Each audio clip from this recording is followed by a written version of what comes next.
You talk about the realities that Obama and his administration are facing. Unemployment, the national average in the double digits, and for African Americans specifically, nearly 16%. How do you begin to make sense of these historical disparities that still really haven't changed?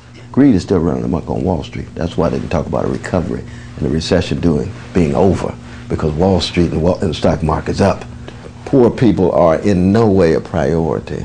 Obama has an economic team that's composed of persons who have no history whatsoever of being concerned about poor people. Young black men, 16 to 24, nearly 35% unemployment. Where is the hope for young black men facing these types of realities?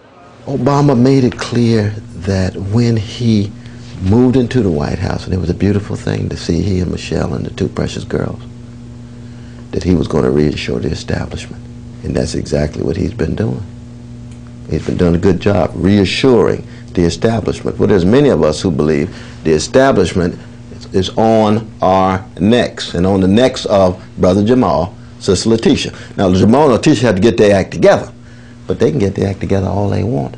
But if the government also does not come through with the kind of opportunities so that a determined Jamal and a determined Letitia can take advantage of, they still run up against the wall. The criticism of him thus far in terms of addressing specifically, say, African-American unemployment, do you think it's fair? I think that that Obama formed certain habits when he campaigned. And one of the habits was to neutralize white fears and anxieties as he capitalized on black solidarity, so that he could have one size fitting all to run a campaign. But to govern is something else, you see. But he's got that same habit.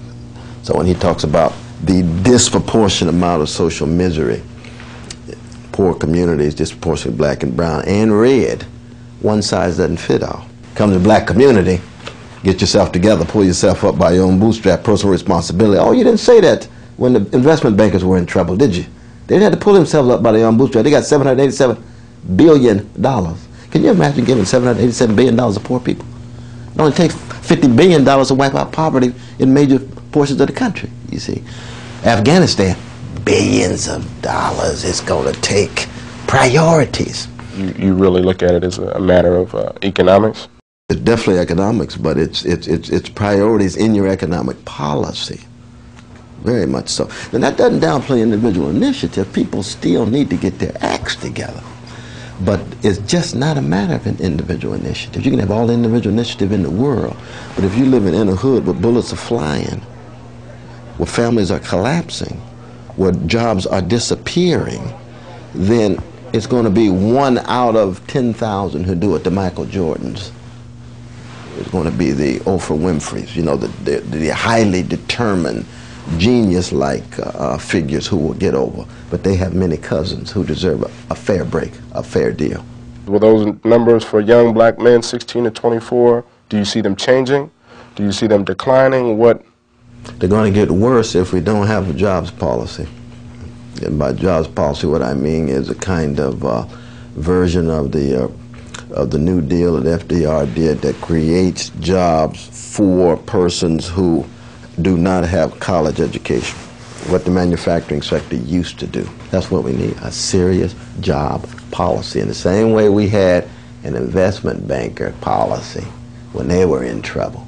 Well, we got brothers and sisters of all colors, disproportionately black and brown and red, who are too big to fail, just like AIG, just like Goldman Sachs or any of the other huge financial institutions that are too big to fail. Well, you know what? My partners are too big to fail. They deserve some help.